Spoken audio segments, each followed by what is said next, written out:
దాదాపు 12 సంవత్సరాల తర్వాత టాలీవుడ్ అగ్ర హీరోలు మెగాస్టార్ చిరంజీవి, నందమూరి బాలకృష్ణ తమ కెరీర్లో ల్యాండ్మార్క్ చిత్రాలైన ఖైదీ నెంబర్ 1, 150, గౌతమిపుత్ర శాతకర్ణి సినిమాలతో ప్రేక్షకుల ముందుకు రాబోతున్నారు.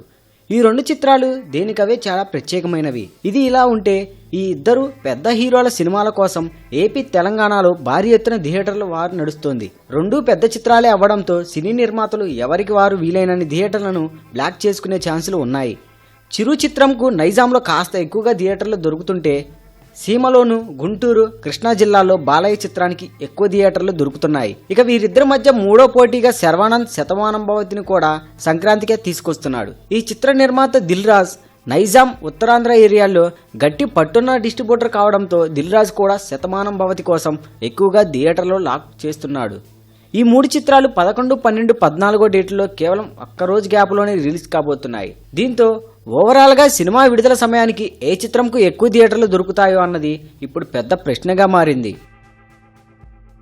ఈ వీడియోపై మీ విలువైన కామెంట్స్ ని మాతో షేర్ చేసుకోండి. అండ్ ఇంకో విషయం, సబ్స్క్రైబ్ చేయడం మర్చిపోకండి.